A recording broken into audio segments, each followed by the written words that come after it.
Bien, alors nous allons donc examiner la multiplicité des alternatives qui n'existent pas.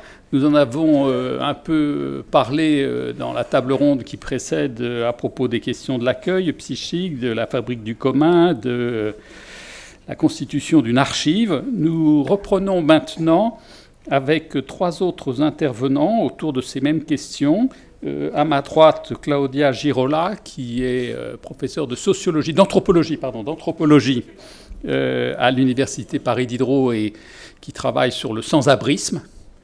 À ma gauche, avec Olivier Leclerc, qui est architecte, qui travaille dans un cabinet d'architecture qui s'appelle R Architecture, ou R Architecte, R Architecture, en compagnie de Cyril Hanap et d'autres, et qui a différents projets autour de Grande-Synthe, dont il va nous parler, et de Paul Shore, qui est aussi notre collègue ici à l'université Paris Diderot, en histoire américaine, et qui est là à un autre titre, c'est parce qu'il a pris en charge ici à l'université l'accueil des étudiants étrangers, réfugiés, exilés, pour leur offrir les conditions d'un enseignement dont il va nous parler tout à l'heure.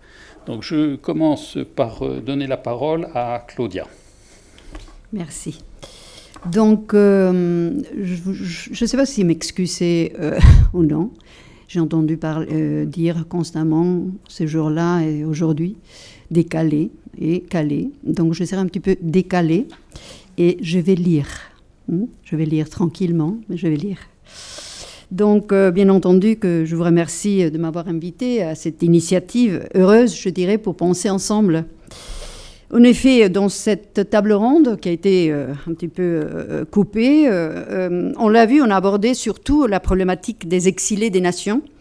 Je voulais ici préciser que mes propos tournent autour des personnes en situation de rue. Ces personnes en manque de respect vis-à-vis de leur compte à soi, en manque d'un espace à soi, tant dans l'espace privé que dans l'espace du commun de la ville, d'où elles sont chassées parce que vues comme interférant justement le déroulement de la cité et d'une bonne urbanité. Depuis quelques années, nous voyons comment cet étranger de la cité se confond de plus en plus avec l'étranger national et vice-versa, faisant émerger, je dirais, une figure plus totalisante, celle de l'étranger global, pour utiliser le terme qu'utilise Michel Ager. C'est là, je pense, que nous nous retrouvons dans cette table ronde. Donc, si cette catégorie globalisée de la condition d'étranger ne doit pas nous conduire à gommer, évidemment, effacer les différences qui séparent les différentes situations internes qui la composent, car elles nous permettent justement de comprendre les complexités et les différentes trajectoires de ces vies et de ces réalités. Il me semble important de rappeler ici certains points qui les réunissent et que d'une certaine manière nous réunissent aussi dans cette table ronde. D'une part, la situation de l'endroit est d'une citoyenneté, je dirais, de basse intensité ou décidément oubliée.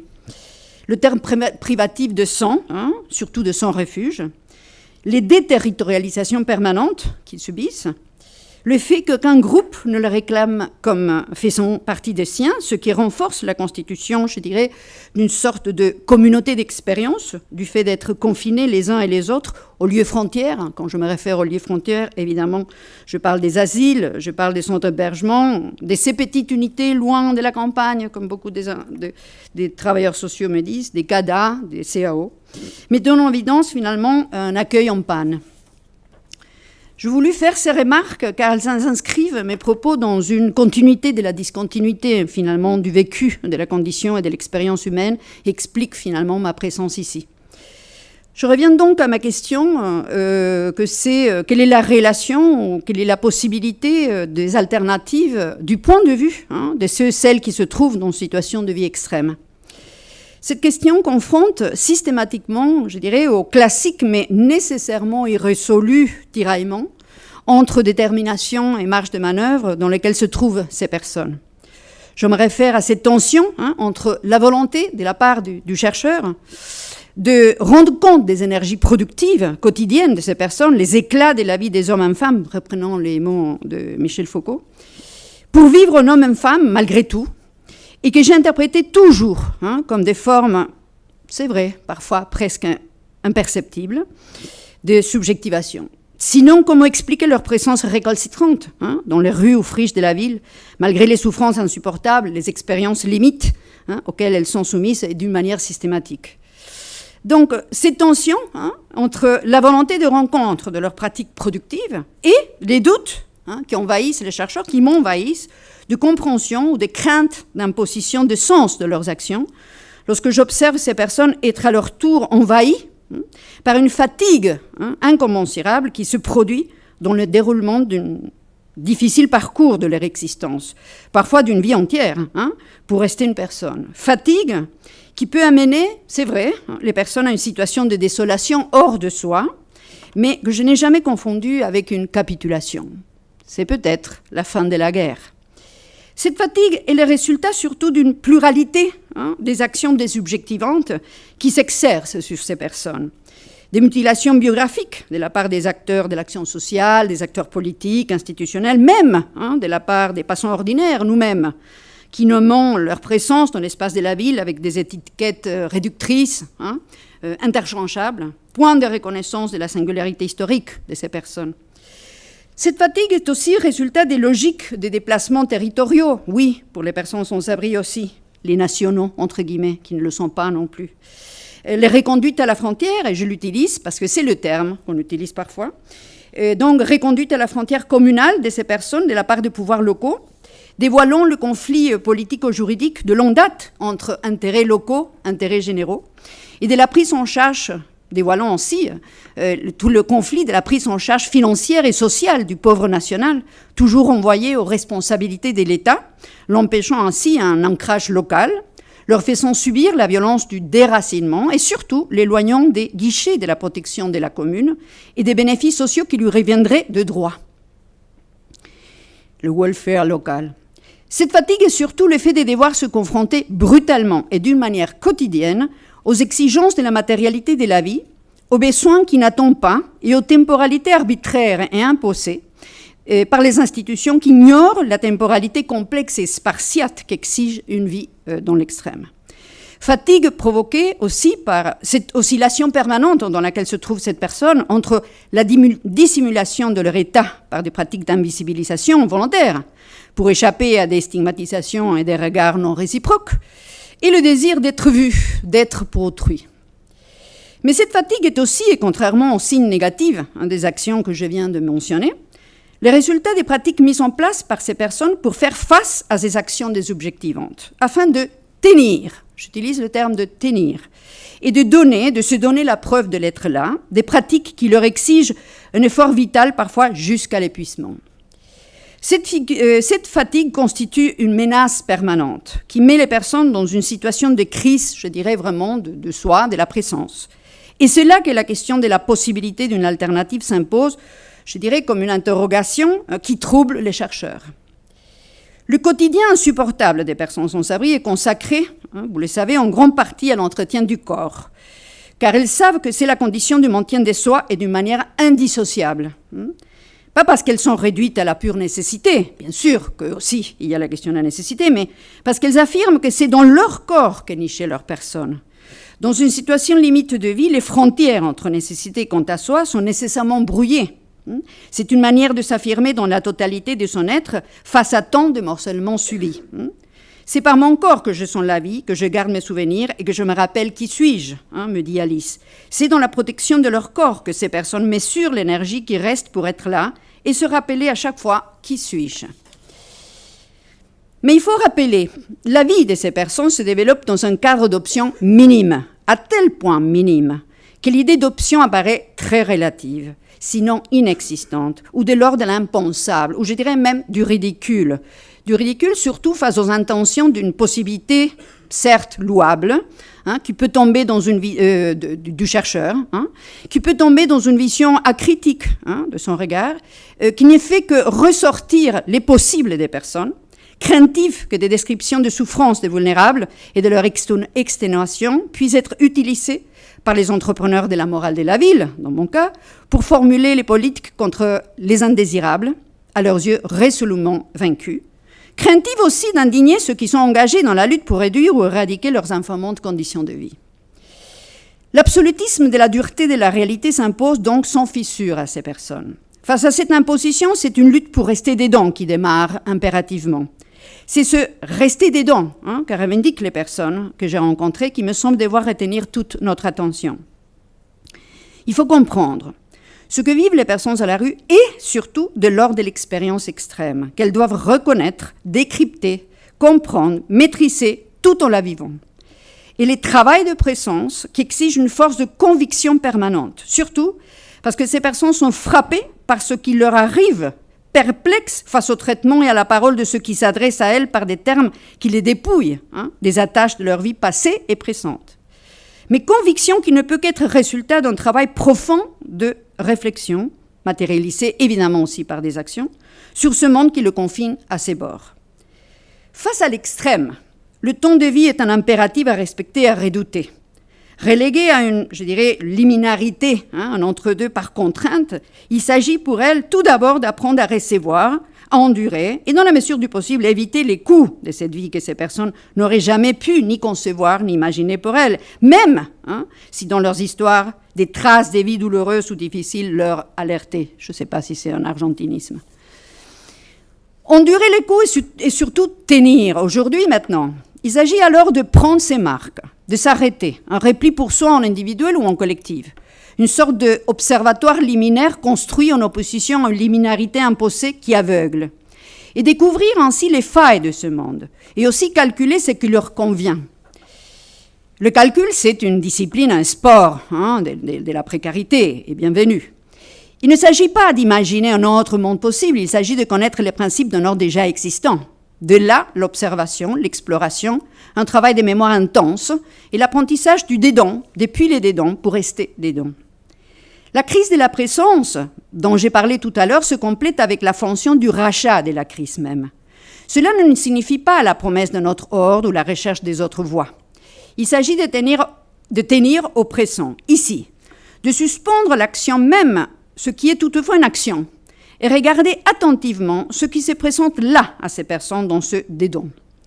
Le présent est fondamental, pas parce qu'il y aurait effacement du temps passé et impossibilité d'un avenir ou de l'envisager, comme on l'entend dire à droite et à gauche, sur ces personnes, ils ont perdu leur éperdu temps, ils sont réduits au jour le jour, submergés dans le coup par coup.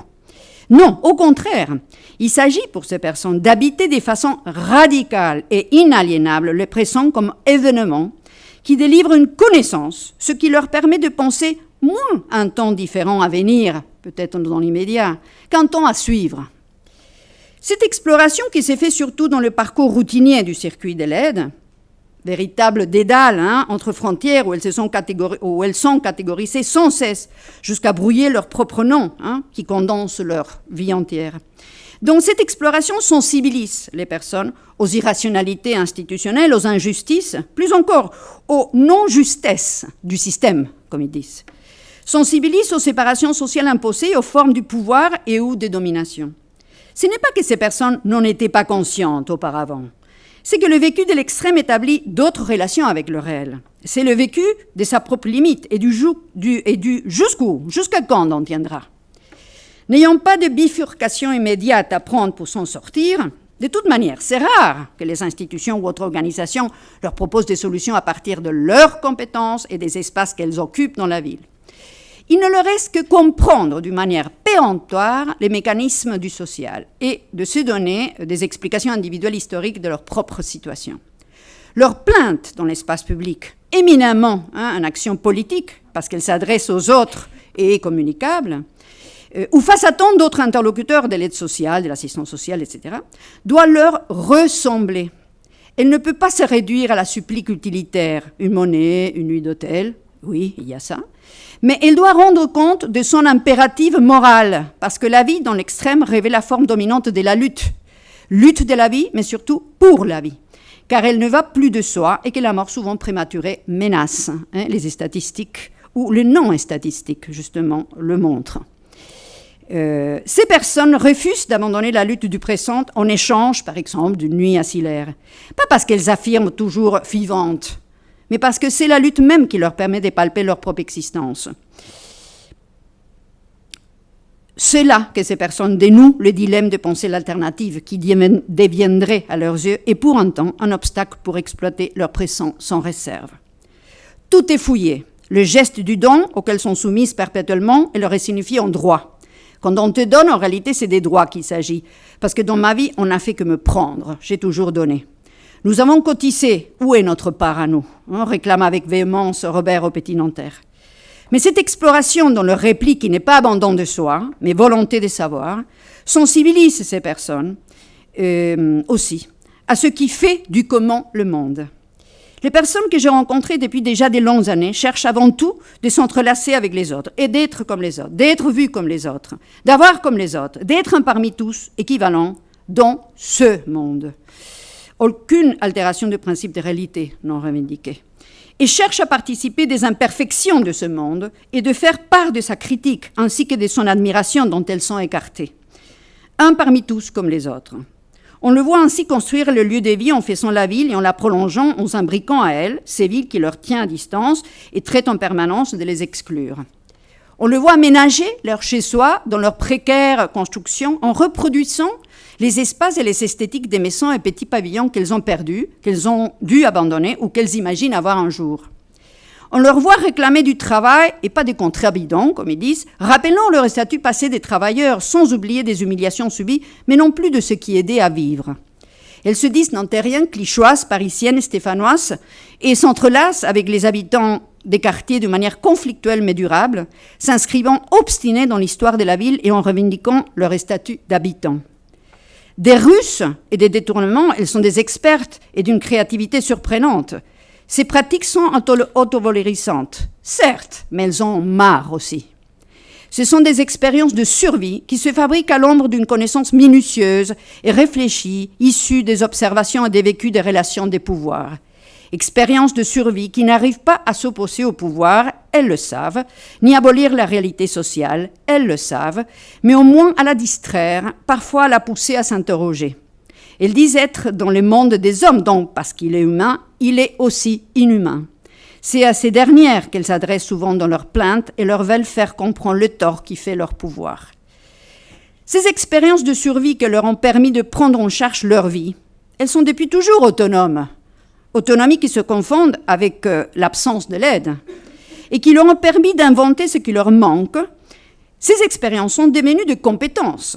Malgré cela, ces compétences ne sont considérées que comme des astuces propres à cette vie à la rue. Une admiration très disqualifiante, mais qui devrait être façonnée lors de la sortie de la rue pour entrer dans des cadres de normalisation proposés par les politiques dites d'insertion sociale et parfois par des bonnes intentions des humanitaires. Rarement leurs savoir-faire sont considérés comme le résultat des savoirs historiquement et collectivement produits, comme l'indestructible, je dirais, mémoire sociale de ce qui était détruit.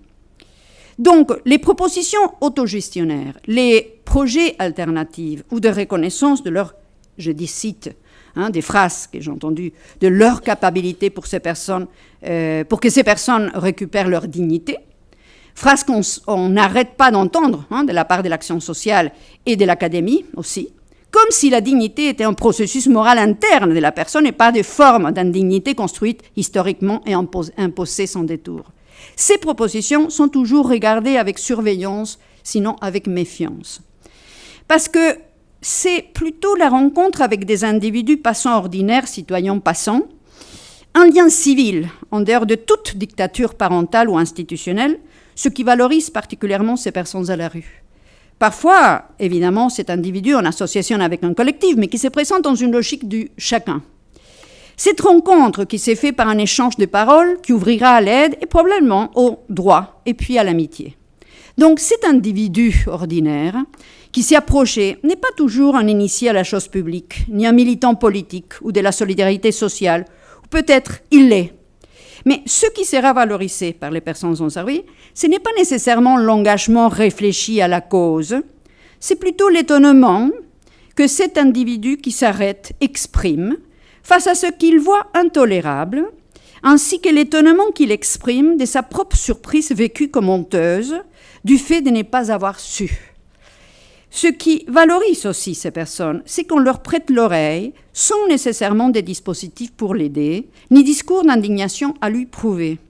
Les outils d'aide et les arguments, celui qui s'arrête, les apprendra de cette rencontre, dans l'échange, par rapprochement progressif, par la découverte des expériences de survie de celui qui est dans le besoin, ses compétences, expériences toujours inoubliables et donc indestructibles, qui attendaient une écoute de quelqu'un afin de transmettre leur savoir. C'est quelqu'un n'ayant pas tout à fait compris, ni ne sachant pas complètement quoi faire. Ce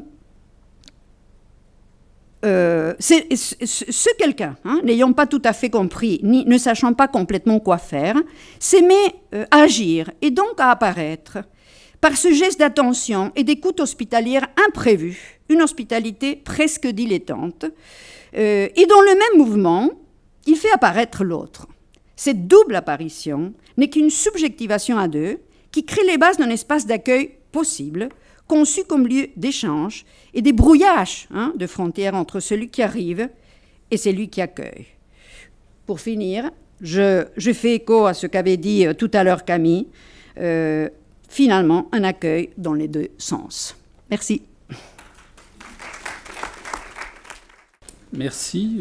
Je crois tout à fait approprier la réflexion que tu viens de proposer dans le cadre d'une table ronde qui s'était effectivement, semble-t-il, entièrement consacrée à la question des exilés ou des étrangers, parce qu'au fond, elle participe d'un travail de déclassification ou de désidentification qui consiste à dire, au fond, les étrangers, c'est un problème, et les sans-abri, c'est un autre problème, sauf que les étrangers dont on parle sont sans-abri, et que les sans-abri sont perçus comme des étrangers à la ville, précisément parce qu'ils sont sans-abri.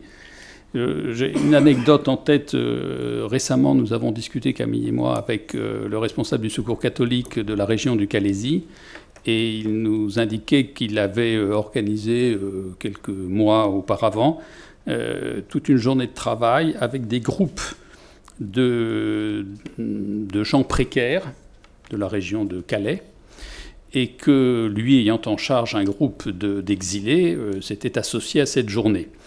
Et que donc se retrouvaient dans une même réflexion des migrants d'un côté et des pauvres, disons, de l'autre. Et ce qu'il racontait était la chose suivante, c'est que ce que l'on appelle les pauvres français, étaient sortis tout à fait étonnés et admiratifs en disant on ne comprend pas parce que nous on dit qu'on est pauvres et on se plaint de notre pauvreté, mais eux, les exilés, ils n'ont même pas d'abri, ils n'ont même pas de toit, ils n'ont même pas de maison, et ils nous ont expliqué qu'eux, ils n'étaient pas pauvres parce qu'ils étaient riches de tas d'espoir. Et donc ça le faisait beaucoup réfléchir effectivement sur le croisement entre ces deux figures du sans-abrisme.